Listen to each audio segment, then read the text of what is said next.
Welcome to A Corporate Time with Tom and Dan. I'm Tom. I am Dan. Samantha, our producer, is here. Good morning or good afternoon or good lunch to you, Sam. Good day. Good day to you. There you go. Good generic time of the day, Sam. If you want to sign up to be a BDM, that's our subscribers. That's our community. Those our family. Our support system will support you. They will. And you support us, and you can get extra shows. Lots of support. There's a lot of extra perks. It's at tomanddan.com, and it's on the right-hand side. And if you click sign up, there's a love meter. You can choose your monthly payment from $195 to $1095. And then once you sign up, you'll be eligible to receive gifts during our BDM Appreciation Week happening in April. Indeed. In which we're gearing up for, and we're giving away thousands of dollars in different gifts and thank you cards and stickers and anything we can afford. I was working on that last night. I found some things I need to talk about with you and Sam off the air. Prizes, but I don't want to say what they are. But they're expensive and awesome, and people will love them. But I found a honey hole of them, but we have to act fast. All right. But we're hemorrhaging money, so I'm having anxiety attacks like every hour on the hour. But it's all fun stuff. And yes, sign up, be a BDM. The community's awesome. In fact, we have some of our most dedicated listeners are on our Twitch feed right now. Twitch.tv/Tom and Dan Live. They're all BDMs. They get in our chat room. They watch it. Of course, that's all free. Yeah. We have the most content for free and most content that's not free of any. We have the most content. We have the most content. Yeah. We really do. It's all, and we have more content that's not even audio content that we're working on behind the scenes. So yeah, just go to tomanddan.com and join up. We think that you will absolutely love it. So I don't want to talk current events because we're not good at it and we don't know enough. But do you guys find it as weird as I do that another country is invading a country with like troops and tanks, and it's 2022? It seems like right where it is. Yeah, that seems like no, that's gonna happen. it doesn't seem. It seems crazy. Like Does we it? got TikTok and there's tanks invading another country. It makes me feel like weird. It doesn't. It makes me feel like a little more 90s. A little. Yeah. Okay, I see what you're saying. It has like a old school feel to me for it whatever does. reason. You thought we were beyond that?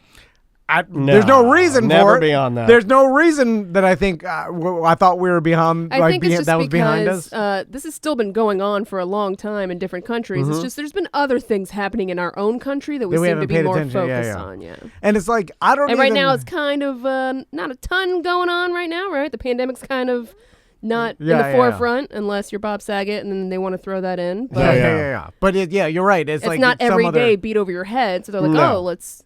And this is what we're moving on to for a bit. It just doom and gloom, baby. Yeah, man. I find it's don't watch the news. It's crazy to me that like I'm sure there's gonna be social media and TikTok videos and like Facebook videos. I don't even know. I mean, I assume they have Facebook and the Ukraine. Well, they have their of course, But it's like people will be like, look at it's happening right I saw now. it on TikTok this morning. Oh yeah, you can watch it right now. And it's like, the sirens are going off right now. Yeah. Yeah. And it's just bizarre to me for whatever reason. It's like, wow, I can't believe this is happening at this current time. And I have a It tendency as a sensitive person, or a more emotional person, I have a tendency to have to avoid this stuff because it will suck me in and it will literally make me not be able to do any of this.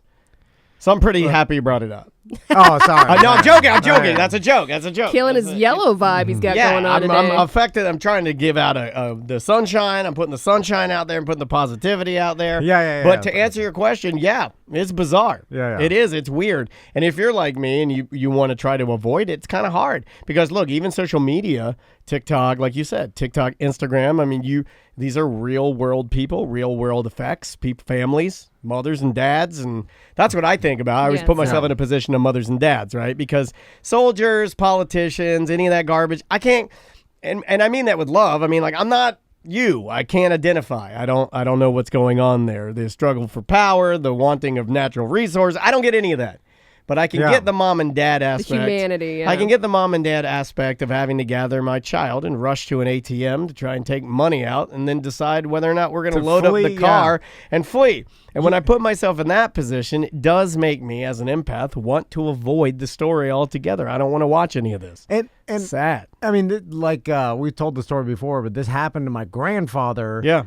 When he was living and San had Salvador, his business in San Salvador. Can't and believe I remember that. Colombia invaded them, and then he had to basically It's terrifying. all his family, my mom included, they had to flee to Miami, and then he stayed there to try to get all the money he could out of his business before he left. Risking you know his life, I'm Right. sure. Not cool. Yeah, tanks rolling down the street and stuff.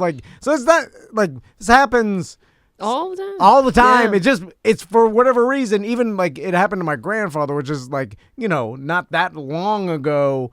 But still, in 2022, in the age of the internet and social media, and the fact that everything is basically smaller now because the internet is basically connected the world, right? It just seems bizarre to me that there's a country invading another country with troops and tanks, and they're and missiles going and the whole down. they're Going down. Hey, we are taking over this country. It's no longer yours. We're taking it for it. It's bizarre. It's weird. Yeah, well, that's not what they're saying, but I think I know. Yeah. I'm just saying. I don't know all the politics of it, but I started to, if I'm just being real with you guys, I started to dig in and read a little bit about it because I always like to understand things. I'm not an idiot, but it's just not something that as I started to read it, I got the gist, and I'm like, yeah, I think I'm probably going to have to go in another direction because this is just going to get sticky and sad.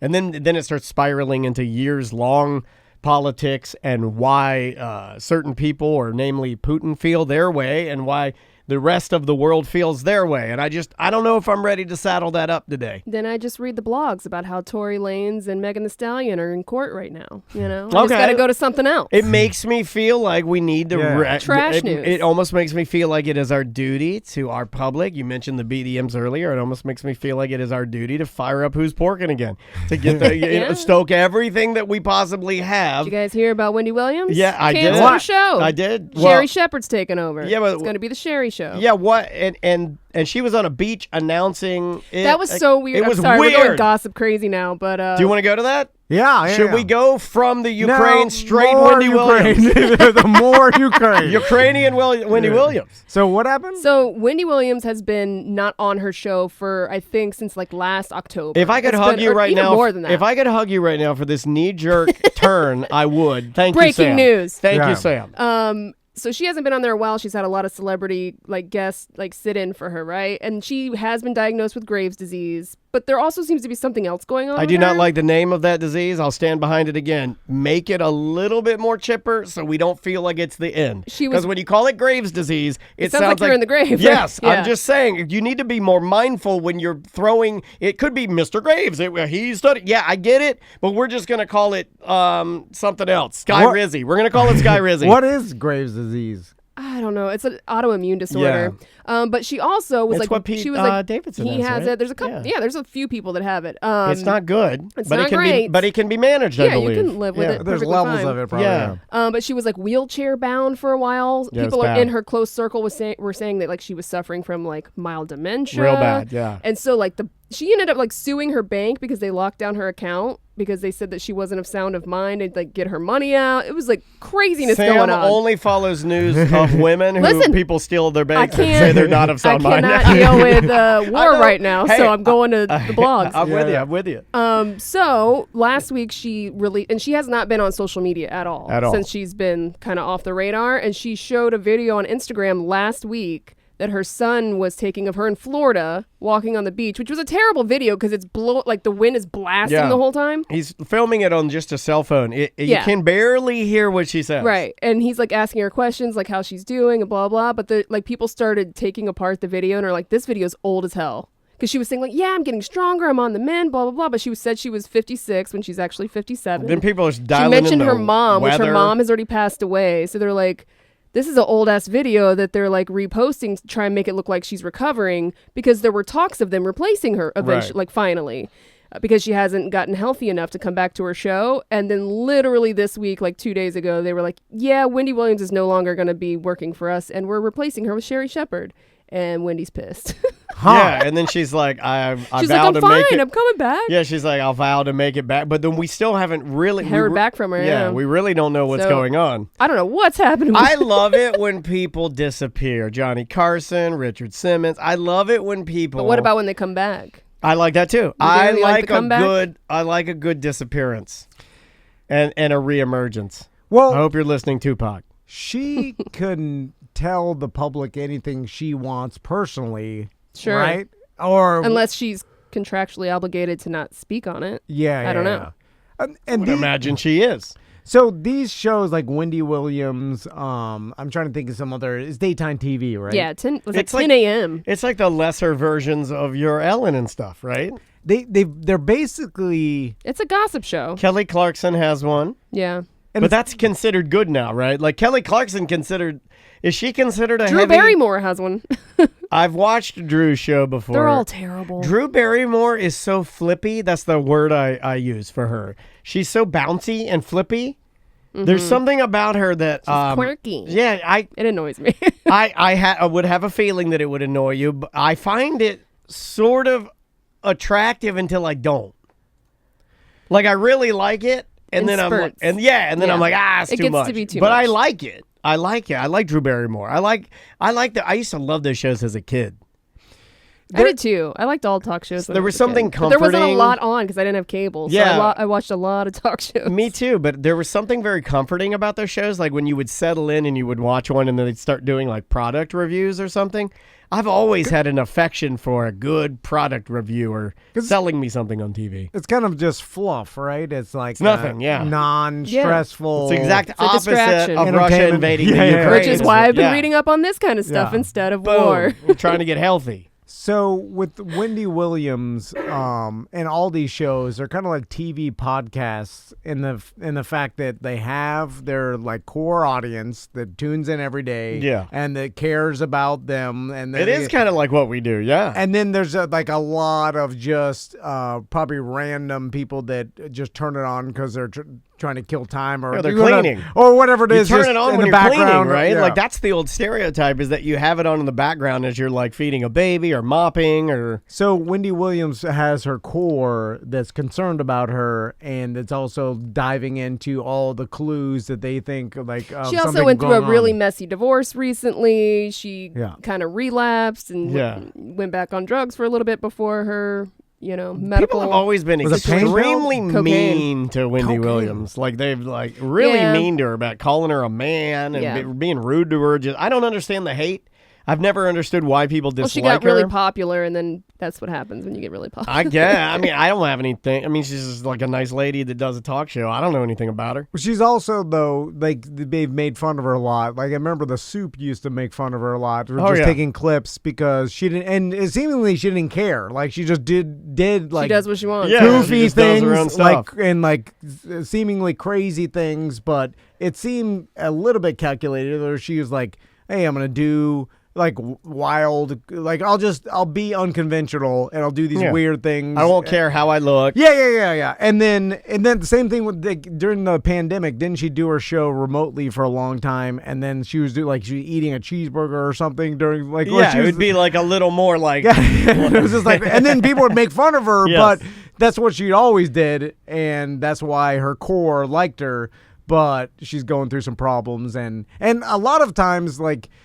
People go through problems, and then the fans or the listeners or supporters want to look at it more nefarious than it maybe actually is, and they're like, "Well, someone, they're speculating, controlling her." Yeah, it's kind of like Britney Spears. Well, it happened to Britney Spears, so they're like, "Was it happening to other people?" Right. And then conservatorship. Her son's controlling her. She's a beach puppet. Like people. Or then they're like, "How much is this like?" The people around her trying to like a Britney I also Spears wonder if no, it didn't seem like it from that video. No. It seemed like her son was trying to put on the image that she is doing fine and she should be able to come back on her show. And she didn't look terrible or anything. But I wonder how this is going to backlash on Sherry Shepherd. Is she the Who one is Sherry Shepherd again? That somebody wrote? Yes, my wife asked snitch in the bathroom. Was that her? My wife asked the same question. Okay. Or was that Cheryl Underwood? Cheryl Underwood is the snitch in question. Yes, that was from The Talk, right? Yeah. And Sherry Shepherd was on The View. Sherry Shepherd was on The View. Yeah. But yeah, we've had some drama in our own studio with female comedians, namely black female comedians, who have some sort of weird... it's a loyalty thing. It's the same thing with like Monique when she got upset because other people were getting more money for their Netflix specials. And it's like, well, why are they getting that much and I'm not? Right. Yeah. I mean, there's always that drama, and that business is cutthroat. Like the entertainment business, especially when you're working for a company, it's like they're down to some. It's all BS numbers, but it's like the numbers and what kind of advertising revenue you could bring in, and then if you're not cutting, bring in the next person. Bring it, it's throwaway to them. And then where it gets sticky, I think, for networks is now you have celebrities that it's almost an impossibility to lock their phones down and lock their attachment or their connection to social media or to their core group of people. So contractually, I'm sure they don't like that she was out, putting this video out or whatever. I mean, just stickies up the whole thing, right? But they can't stop it. She must have known that they were about to do it, right? And that's why she released that video. Right. That's my point, is that there's no way. They can't really stop her from doing anything. Yeah. And that's why everything gets so much stickier now. Like you can't stop a celebrity now from, even like with me, like with my situation when I decided to leave the business. Yeah. It wasn't like legally they had any way of stopping me from having a platform. I have a platform. Yeah, basically. So she can get on there and muddy the water up real bad and ruin it for her, ruin it for Sherry Shepherd, ruin it for the... Oh, but that's her thing. She loves the gossip. Yeah. I mean, I guess there's like non-disclosure agreements and things like that people sign, but if you're not talking like specific business, and there's probably ways around it, and then it's also like, well, good luck. I mean, you could sue them, but the word's out already. It's like, so I think if she does end up having like a rebound or whatever, I think she'll get another talk show. I think she'll be fine. I just don't know if she'll be healthy enough to do it. She could go out on her own. I mean, sure. I think that's what she said she's going to do is to try and do it on her own. You can start a video podcast and stuff. Twitch show. The problem is, unfortunately, those networks actually rule that because those daytime, that daytime audience, guys and girls, but it's mostly women, they're locked in. They're set until they die. How dedicated are, Very dedicated, I would imagine. Are they dedicated enough to start watching Wendy Williams' internet show? No, because they're dedicated to their schedule only, not to Wendy Williams. Yeah, that's what I'm saying. Like, are they going to support Wendy Williams and her sponsors when she starts doing her internet No, the bet show? here would be for the network. The bet for the network is they'll slide right into Sherry Shepherd, and I'm afraid I have to go with the network on this one and say, correct, they will. And speaking about this, even under like our own circumstances, a lot of times, are we being replaced by Sherry Shepherd? No, but oh my God! When people from I say corporate media, bigger media, if they start looking at going in on doing something on their own, they are stuck with the numbers that have been fed to them for so many years, and really it's hard for them to go down to smaller numbers, which is inevitable because it's hard to deliver pizzas when you haven't done that for a very long time. Well, not even deliver, like you could do the same, like I mean, it's you won't though. Easy to build your own home studio. Easy to get in a company to film you and editors and stuff like that. I say easy, but if you are big enough, like Wendy Williams, hopefully you have enough money. Yeah, she's got connections too. I'm sure. And then so you could do all this, and that's totally doable. But the numbers are going to be smaller than what you're used to, and can you get over that? You should, like, if you just tell yourself, well, the people that are supporting me are the real. Or is it, well, something's better than nothing, and I'd rather be in the spotlight still than fade away? I mean, the smart play, and I don't think it would be virtually impossible for most people to do it. The smart play would be to do exactly as Tom said, build it out. Do your show just as you've done, and don't look at the numbers for a little while, and just perform. Or just don't look at the numbers ever, right? Just do your thing. Yeah. Well, eventually you can, but... Or your salespeople will have to... Yeah, they need something eventually, but start it off by just doing it and seeing if you can do it. And if you can do it, then look at the numbers and throw up in a trash can and continue. Because you're going to be sad. right? I mean, you're going to be sad that... But you'll be sad for no reason because, and like I've told other people that have like left corporate media and then like started a podcast or whatever, like they'll, I tell them, I'm like, what you think your listening audience is not necessarily accurate. And the people that are now, like you see every download, those are the people that matter most. And it's more valuable than you think, but you've been ingrained for so long to be like, oh, this number is where I need to hit. It's almost like you're speaking a completely different language. It's hard to reconfigure your mind to independent media. And luckily, we've had to do this a couple times. I mean, back in 2015, we had the great equalization of downloads, which forced us as professional podcasters, and trust me, it pains me to even use that term, but as professional podcasters, we had to get okay with the idea that we have a lot less people listening to us. And even though it's the same amount, nothing's changed. Nothing has changed. The number has changed. Yeah, so we had to like almost swallow that pill and just be okay with it. Yeah. So now, I mean, I think that's pretty much what we do is the method that Wendy could apply to her career and be successful, which is just go out there and do what you need to do. Don't get hung up on it. No. Yeah. And you can't. The engagement of your audience matters more than the overall number, and that's always in independent media the case, but hard pill to swallow if you looked at like, oh, we've got 3 million people viewing me daily, and that's been fed to you by Nielsen ratings and stuff. And you're conditioned, man. Yeah. And then now you're doing a podcast with 10,000 listeners, and then you may think that's a failure, but you're like, that's 10,000 people that followed you, and that's a lot of advertising. Those are real people. Anyway. Sure. All right, bye-bye. Welcome back to a corporate time. We got a guest on the line from the Orange County Library System. She's going to tell us about a couple different things. Tatiana Fagan's on the line. How you doing, Tatiana? I'm doing wonderful. How are you guys today? Great. So tell us about the Local Wander program. We've talked about this before. I think last year we kind of dug into this. We had some of our listeners take advantage of it, but am I correct in thinking that this is basically where you take your library card and you make it so much more? Yes, that is definitely that in a nutshell. So basically the Local Wonder program is, you can kind of imagine it as a culture pass. So not only can patrons come and check out books, but they can also get access free to different museums and activities that, really incentivize learning more about the culture of Orlando. And so right now we have a bunch of new partners that are actually coming on at the beginning of this next month.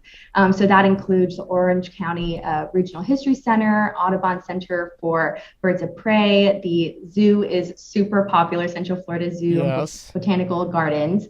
But we also have Orlando Science Center coming on, and I know that's going to be super popular. So we're really excited. We are really trying to expand this program and just really bring new partners on to give more access to people in the community. Awesome. So basically you could use your library card to gain access to all these different places? Yeah. Yes. So, and it's totally free. I think people try to think like, oh, do I have to pay to get a library card and then pay to use this? And no, getting a library card is free as long as you're a resident of Orange County. And then once you have that library card, you go to our website and you can see all of the different passes that are available on different days. Yeah, and if you have your library card number, right?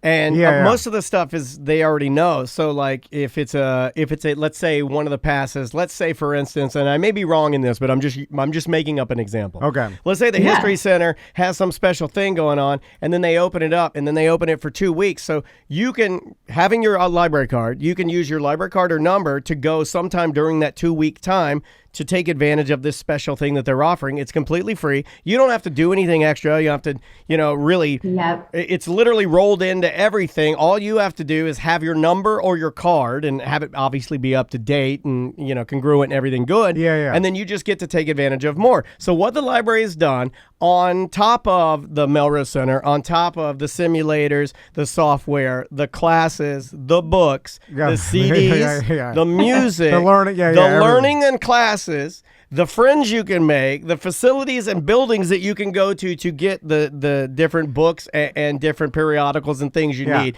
Or you can have the stuff sent to your house, or you can digitally have it sent to your Kindle or to your iPad.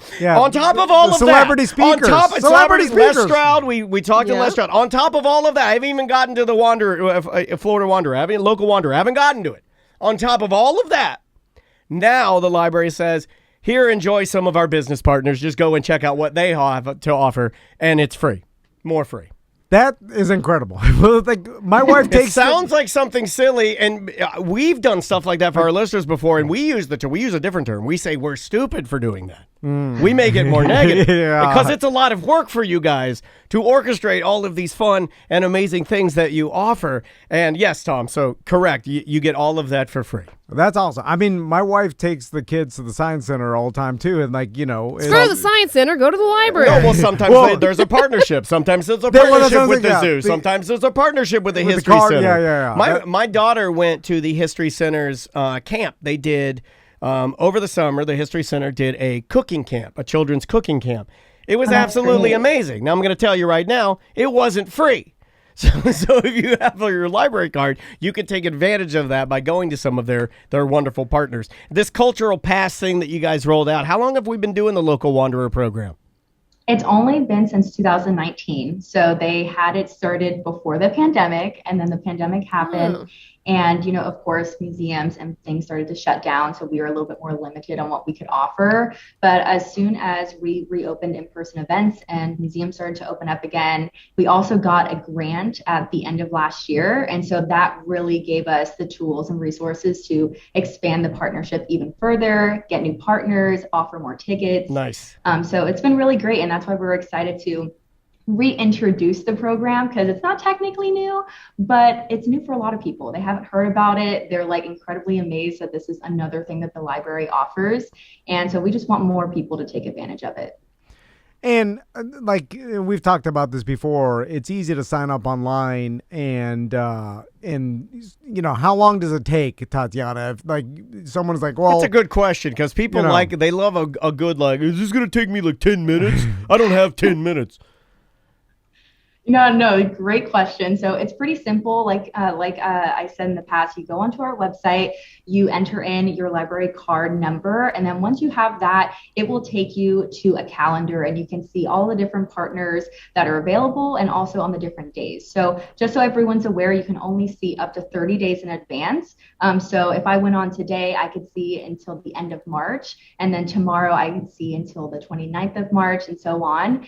But it's pretty easy process. Every partner is a little bit different. Obviously, like the zoo, if I get a pass, I can use it for 2 weeks once that day comes around. But for specific partners where they may have like a show or something, we are trying to make it so like if you sign up for a show, you go to that specific show.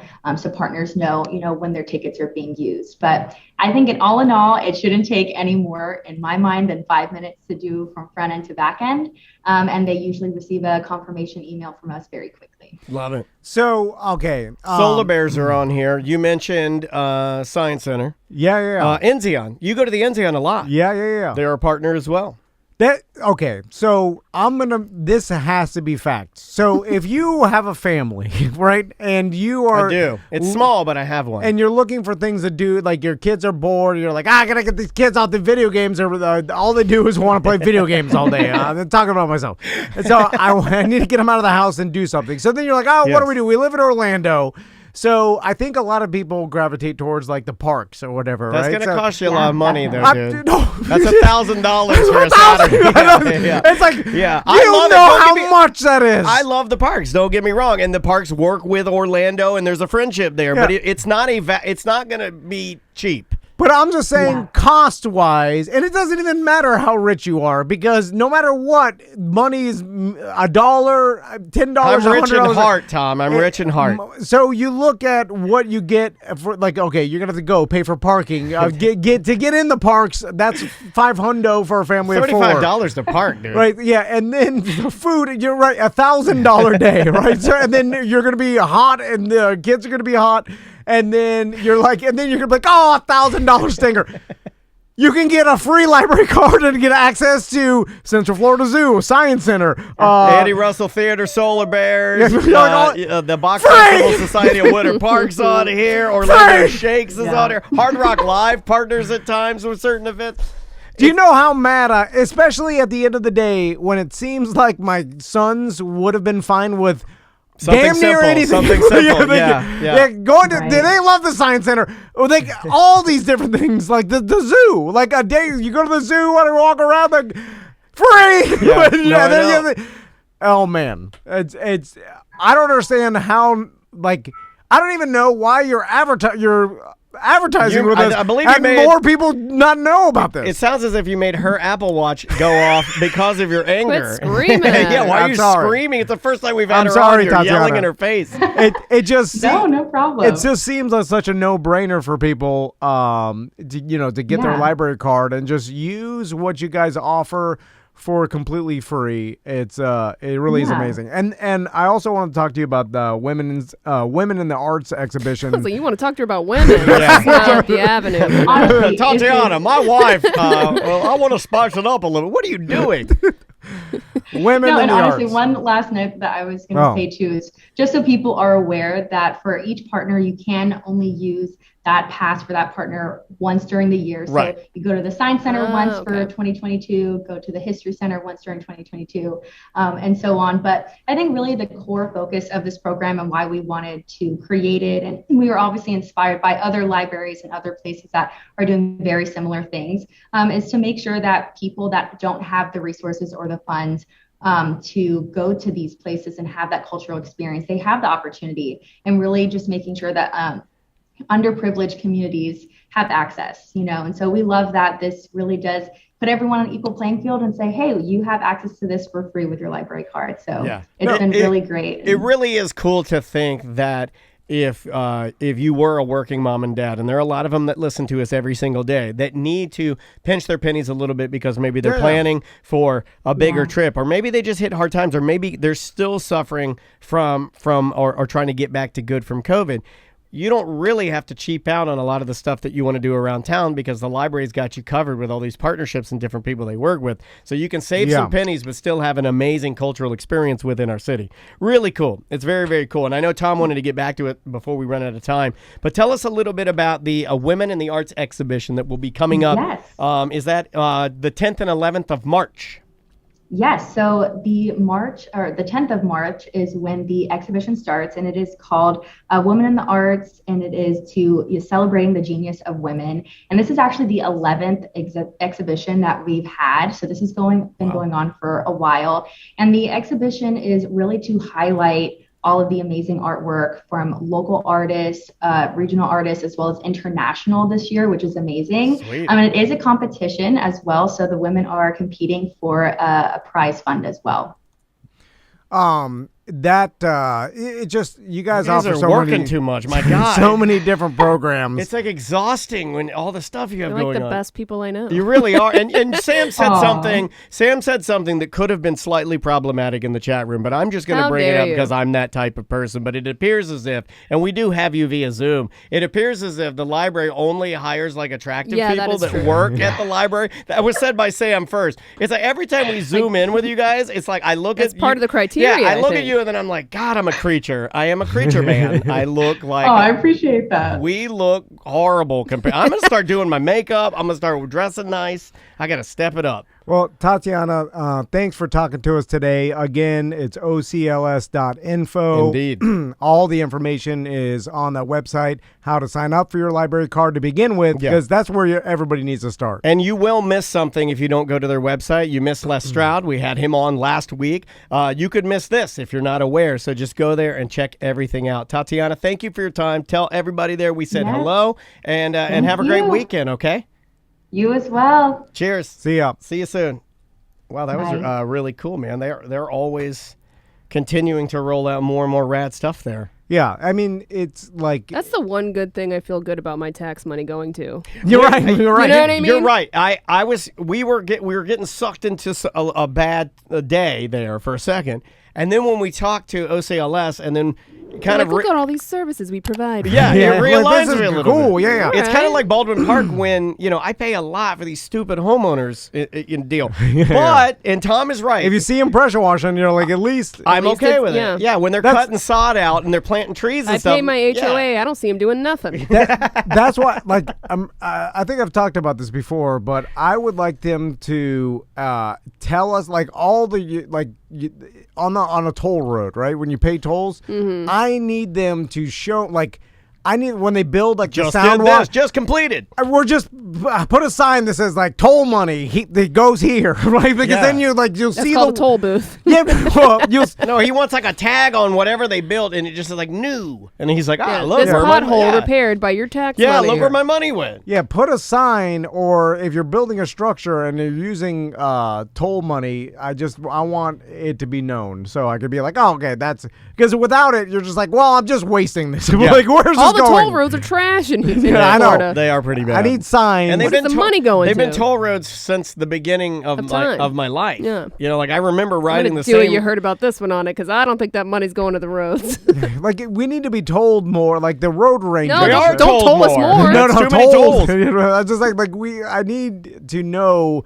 With the Orange County Library System, at least okay, this is funded by the government and they offer these programs. This is cool. In our Twitch chat room, chat member Ghost of Manute Bull, he says, Tom, all of that information about where the money is allocated is found in the budget of any county, municipality, or public sector entity.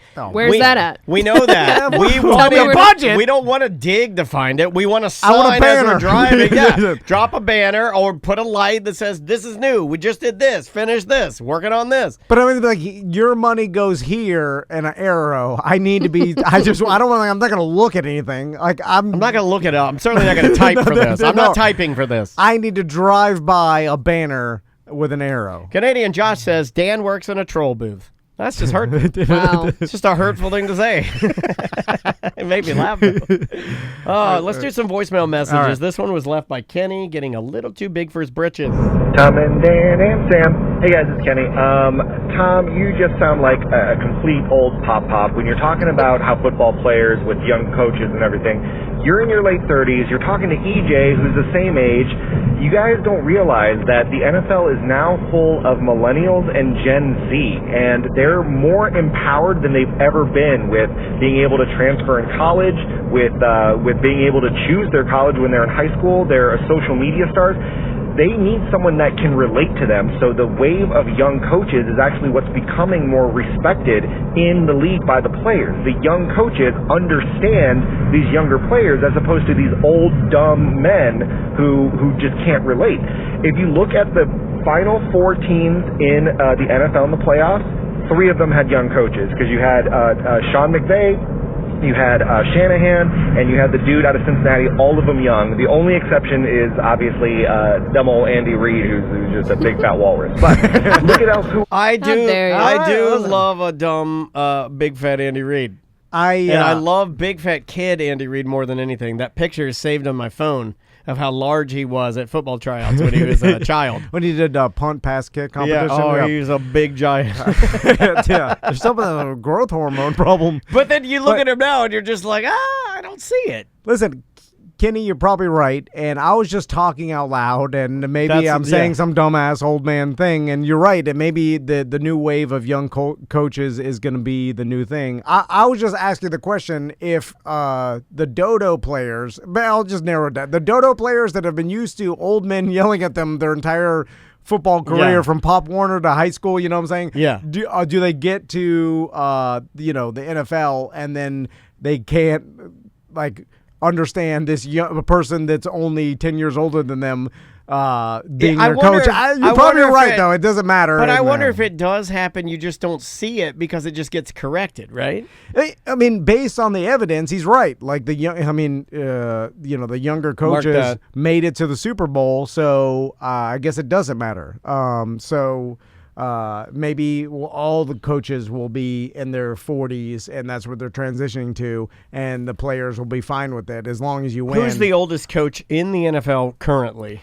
I think it is Seattle Seahawks. What's his name? What the hell? Pete Carroll. Pete Carroll. We never Pete get Carroll's his in name. his 70s. Yes, he is 70. Yeah. You know, we knew somebody that worked with Pete Carroll in sports, and he said he was a insufferable individual.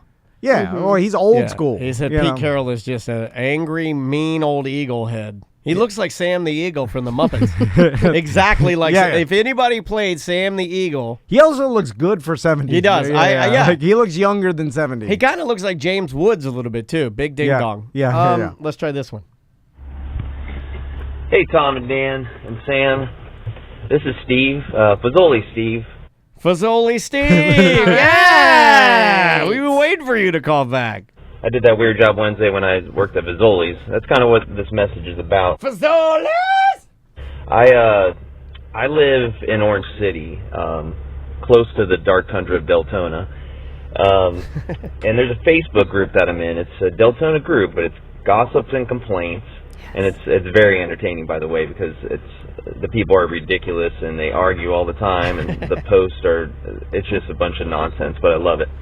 But anyways, one guy posted the other day that he was going to start a franchise, and he was thinking about starting a Fazoli's in Deltona, and he wanted to get everybody's feeling on it. Slam effing dunk.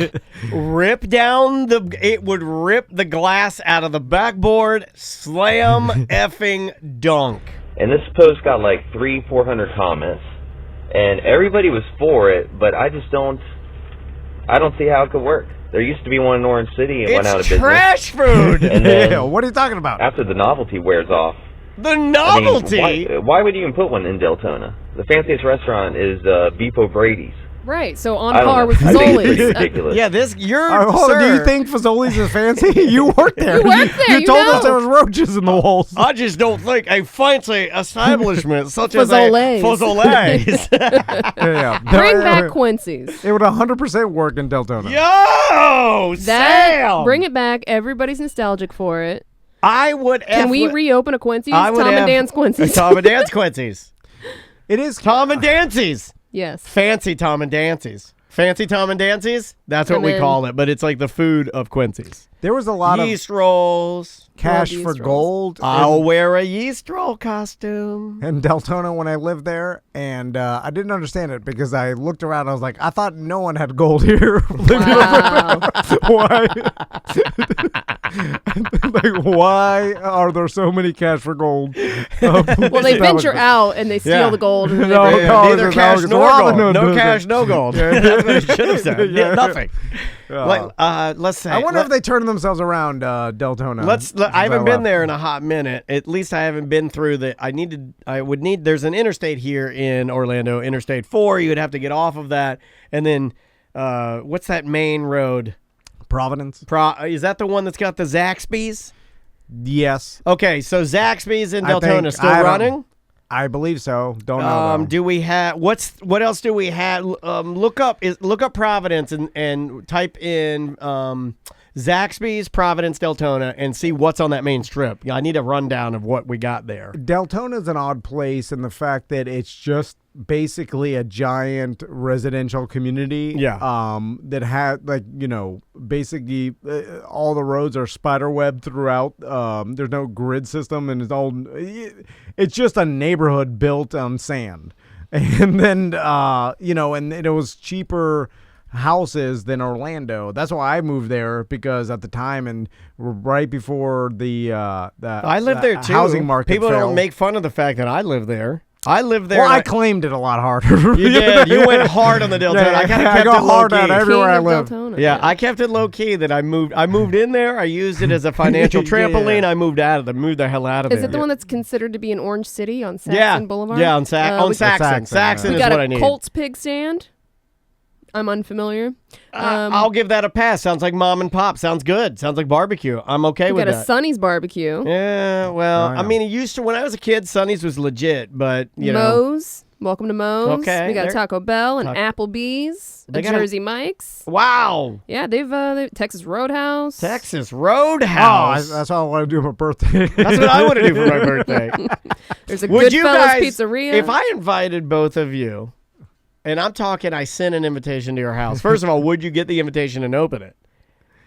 Because I don't know how were your mail. Yeah, you don't look through your mail. So if I didn't say anything digitally and I just sent you like a little invitation like you would have done back in the day, inviting you to Texas Roadhouse for my birthday, would you show up?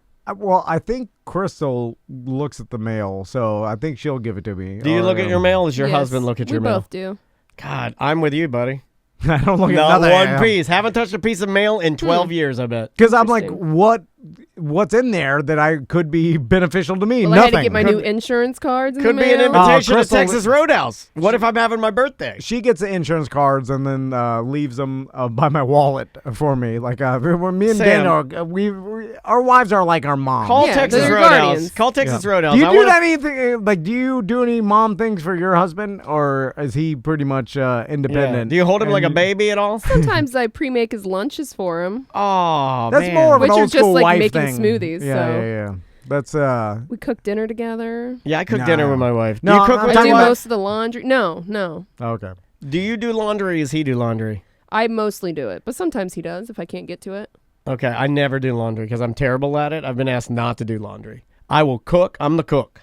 I sizzle the pork chops and fry the stuff up. I cook the meats. We both pretty much do everything. I'm the meat chef, and then my wife will step in if I am too busy playing Madden. He actually does the finances, though. Yeah, I don't do the finances. Yeah. I don't touch any money. I'm not allowed. It's kind of like the laundry.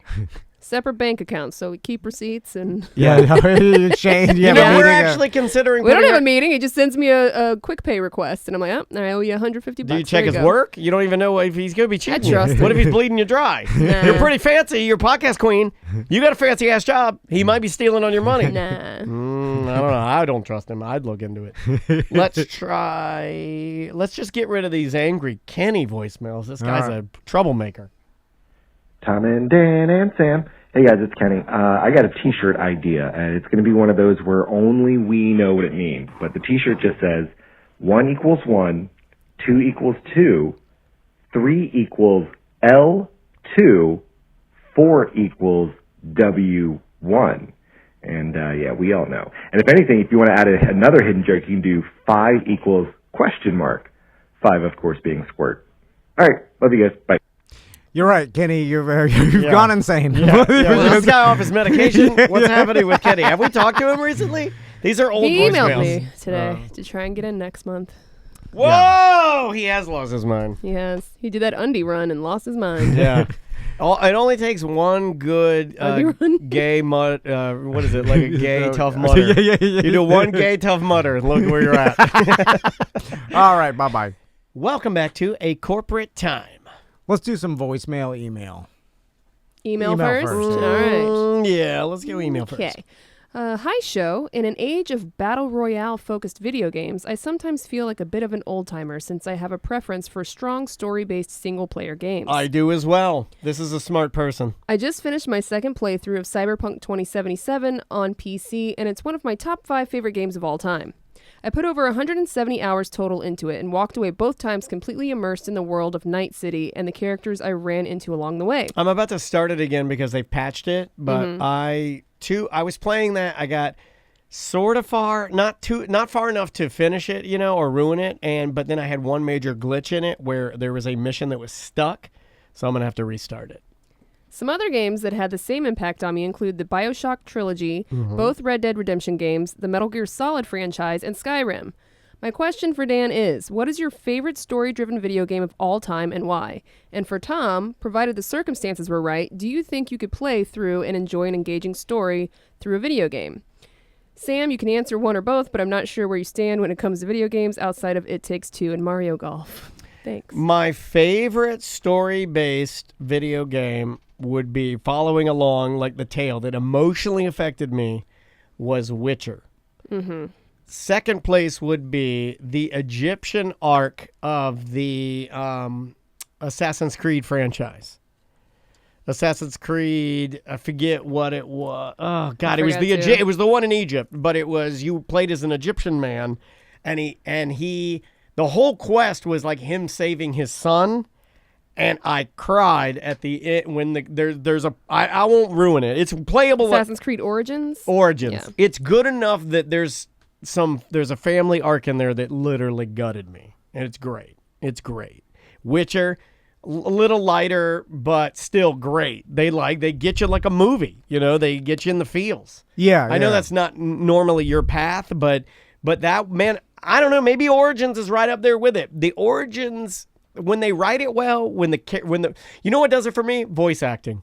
If the voice of the character and if the acting of the voice actor is compelling enough to tell the story or convey the emotion that they have in the digital animation, it'll get me. Just like a movie, just like VR, just like real people, no difference in emotion. Yeah. And Origins is up there, but I'd say Witcher and Origins, Assassin's Creed Origins. Those are my big two. I like there being a goal and then achieving that goal and moving the story forward, and then in there ultimately being an ending goal that you want to get to. I think people are confused. I think people think you hate video games, and that's not true. No, I just don't play them. Right. I don't hate them, and I definitely play any of these. And you have and played. I enjoy, I haven't played like Witcher or like anything new. The last video game I played was when you gave me your old Xbox and I was playing whatever. You crushed it. Call of Duty, but you did the storyline. You crushed it. Yeah, me and the Grizz went through Call of Duty, and I enjoy that. I will tell you this, though. It seems, and I'm not sure how to correct this in the future, but my sons will gravitate towards open source games. Like open world. Like sandbox games where you can just run around and do whatever you want, like the Roblox. And I watch Max and Tommy play, and I've sat there and watched them, and they showed me this, and they're just running around this open source world doing whatever they want, and they get enjoyment out of that. And it seems like when we played Mario, like we're locked in. If we couldn't, we were all trying to beat like Mario Brothers, whatever version it was, side scrolling. But it was it was on Switch, and we got to like Bowser's Castle, and the final 2 levels were hard, and I found them getting frustrated and wanting to quit because we kept having to restart over and over. That's a maturity thing. And but I could see... Yeah, Maisie does the same thing. If it gets tough, she's like, I'm out. Like, I could see the mentality of, like, the youth wanting to have more of an open source game as opposed to, and maybe it's just subjective and each person's different, but there's something where it's less stress when it's just you could do whatever you want, and there's no goals and there's no, like, failure, which kind of concerns me because I think there should be, like, you continue to try until you beat it. But a lot of them, maybe they're more about the creative aspect than the challenge aspect, right? Well, the failure is different, though. I think video games are faster. Like, the failure rate, like, I know that all the rage right now are these battle royale styled games where it's Fortnite. Like you and 100 other people battling to see who's going to be the best. Oh, man, I played a new one that was... Christine in the chat had suggested for me and my husband to play together on Twitch. I think it's called Gang Beasts. But we went online with it, and I'm pretty sure we got our asses beat by a bunch of 12-year-olds. Oh, yeah, like I don't... Korean 12-year-olds. They're just too good at it. The Battle Royale games, the problem I have with those are that even if you lose, you can just restart immediately. Yeah. There's almost nothing on the line. It's very TikTok-y. It's very bad attention span. It's like, it's me versus 100. I made it to 75. Oh, I got sniped. Let me restart. I'm in a new game. Let's do it again. There's nothing on the line. Whereas Ghost, this is going to hurt your feelings, and this is the gentleman who sent in the email. I think story-based video games are for older people. There, I said it. I think Witcher. Are we considering Mario a story game? I don't think so. No? I think that's a retro. You're following a storyline. But I think it's a retro side-scrolling game. I don't think it's the narrative of him saving the princess that's driving you. I think it's the fun of bouncing and jumping. Level. Yeah. Whereas Witcher, what was it's driving not like you're me... going to be waiting to see what happens. It's like, all right, I assume once I beat Bowser... but that's Princess a good question. Peach, I think that's a great question because I think... What about Banjo-Kazooie? No, all of my games are going to be baby games. Well, that's fine. I love baby games. Besides It Takes Two, which is traumatic. But yeah, it's bad. But Witcher, you wanted to and plus they had different story. Like you could marry multiple people. It had different endings. The storyline. So you're driven on like what's going to happen. How can I make this? Can I make this character ultimately good? Can I make this character ultimately bad? Which I think is an older person thing. Yeah, because it's becoming like a book. It's a playable book. Yeah, we're in. With adult topics. Kingdom Hearts is really cool. That's not a baby game. I don't play it though. I only watch my husband play it. But it's like watching a movie. Yeah, so Kingdom Hearts. Me, it's like Kingdom Hearts. I almost feel like is a family adventure game.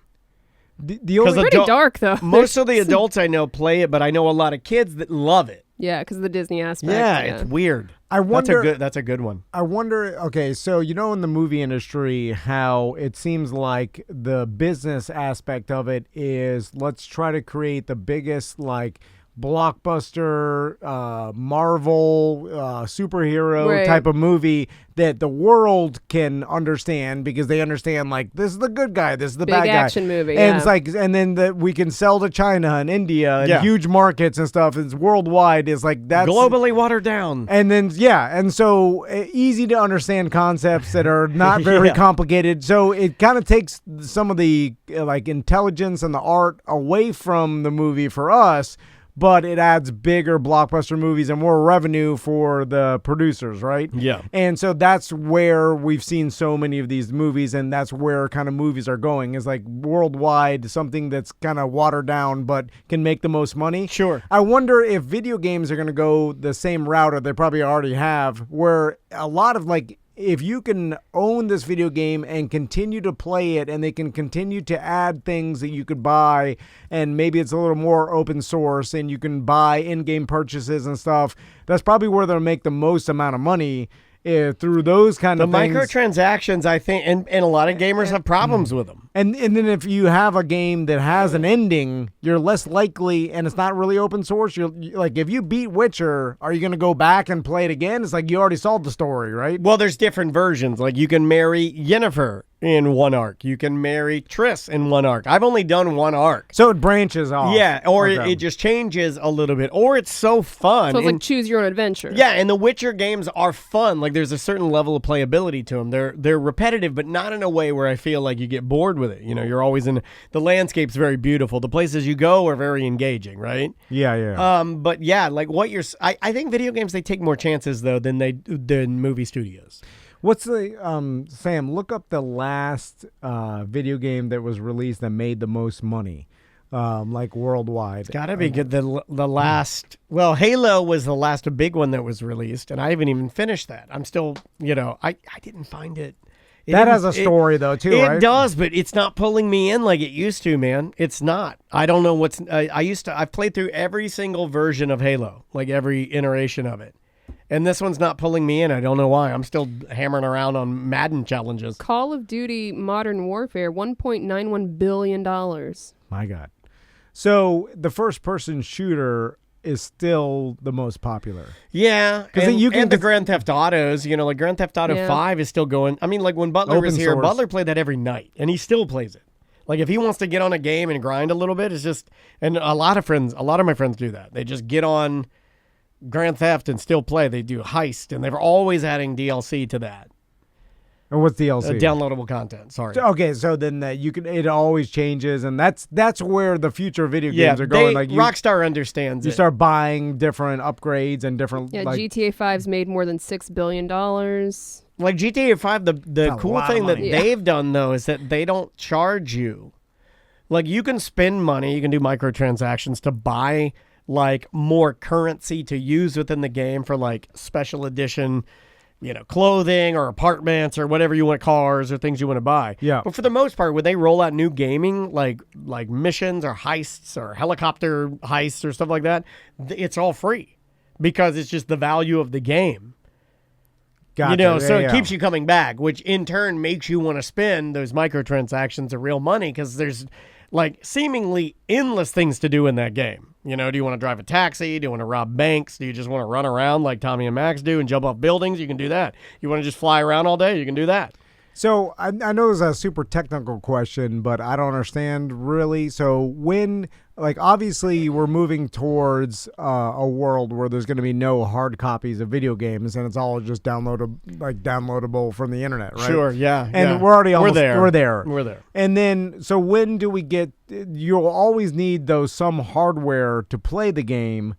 But when do you get something universal enough, or what? When does Xbox come out with something where this will be good for Or maybe they limit it so you constantly have to buy new systems, right? No, games are actually lasting longer. Like Skyrim, they'll remaster it. You know, like that's a game that's like at this point, like I want to say it's like 15 years old, 10 years old. They'll put it out, and then in the background, because it's still making money, because people are still purchasing it or playing it at least. Yeah, they'll go and they'll remaster the entire game, giving you. I mean, it's like books again. They're like, how many people do you know? I understand that you and I are not these guys, but my wife is. These type of people that will reread books. Like I love that Witcher game or book so much. Based on a book, that I'm going to hit it again. I'm going to do it the third time. It's so fun. It's so invigorating. I love the story. It comforts me. You know, like it becomes an emotional thing at that point. But we've kind of, are we plateauing out when it comes to the hardware that they need to run the software? Because the software basically... That's a good question. I don't know. So, like, you know how, like, gaming systems continually, like, got better to run more complicated software. Yeah, but now we're at a point where, like, the software is basically as good as it can get, and then the hardware provided will run... like more complicated software than is even out now. So you don't have to get like some new Xbox or PlayStation that runs some like crazy complicated software. Well, we're at a weird spot right now because PlayStation 5 released, hard to find. Xbox X, Series X, released, extremely hard to find these. So they haven't been out. You know, I want to say they were released, right before the pandemic happened, and that kind of made everything increasingly harder to track down. Yeah. So I wonder if we're in a weird spot. It seems like we're in that spot right now where we just got new consoles, and now we're expecting all of these new games to be released on the spec of these new consoles. PlayStation 5 and Xbox Series X. And there's not that many out there that you need. They're rolling out. Okay. I mean, you know, it's getting there, but they take a lot longer to make too because the games are huge. You know, like Cyberpunk. You know, if I'd have downloaded that, I want to say that's like 40 gigs or something. It's like ridiculous. It's huge. Mm-hmm. You know, a lot of games are massive. That's going to be a problem too. Hardware size.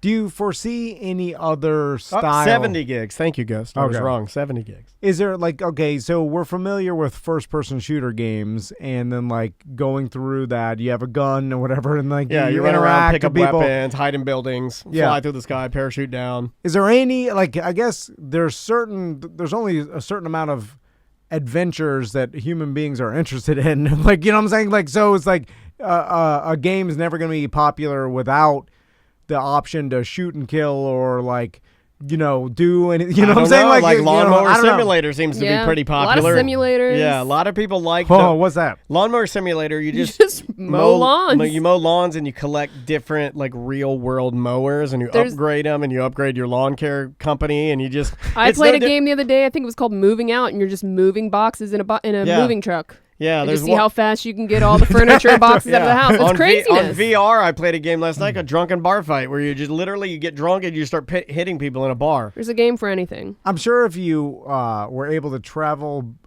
back into people the past, love moving out. By the way, told someone that one day there'll be a video game based on moving, and it'll be popular. People like, I'll bet my life against that because everybody hates moving. Yeah. Why the hell would you do virtual moving? Well, it's like Fruit Ninja. When I saw that, I'm like, well, that's the dumbest thing I've ever seen. But man, people play it. I've seen people at Jiffy Lube Fruit Ninja their balls off, and I'm like, not going to be me, but yeah.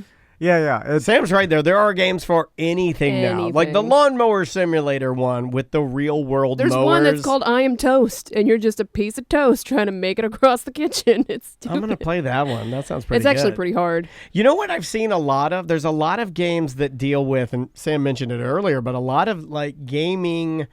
Small independent gaming companies are making games that are kind of like set in like sadder real world scenarios. Like you're a child in a divorcing family and you have to figure out how to not go crazy. There's a game for that.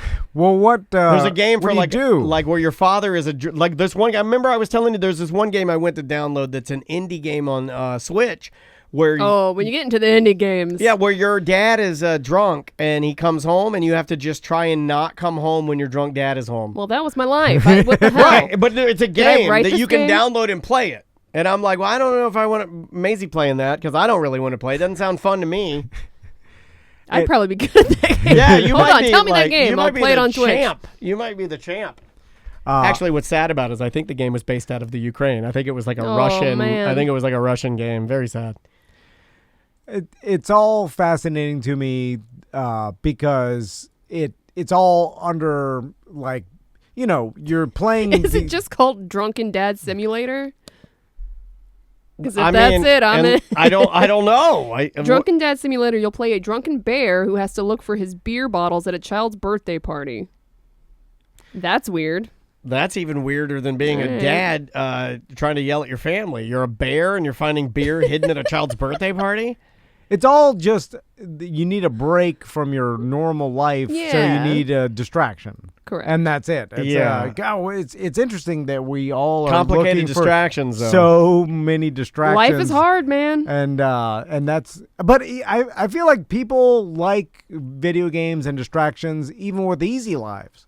You know what I'm saying? Sure, so it must entertainment. It must be something built into our human psyche that we're constantly looking for, like some, you know, we're all here to get out of here. Or just like, you know, I want to be into this and distracted from my normal human stresses, I guess. It's like, because no matter how easy your life is, it just becomes you know, whatever you do is a stress, right? Yeah, and then you just want to distract yourself from that. So in Madden, I've really clicked a thing where I'm really into organizing my cards and getting my team as good as possible without spending a dime of real money. Because I know there are so many people that play that game that will just throw money at it and buy all the best players. And I've been playing this season is the most I've ever dedicated myself to it. Instead of like normally when I would just be watching YouTube videos or watching like America's Funniest Home Videos, I'll go downstairs and play a series, like a game against an actual player, right? And try to like make more money and up my team. And I've really gotten into a point where I trade players on the auction and I buy players, but it's gotten to a point now where the grind is so slow because I'm working on saving like $400,000 now to buy a level 97 Calvin Ridley Atlanta Falcon card that's super rare. So I've like pigeonholed myself into an area where I just like it's very difficult to play, and I'm starting to lose interest now.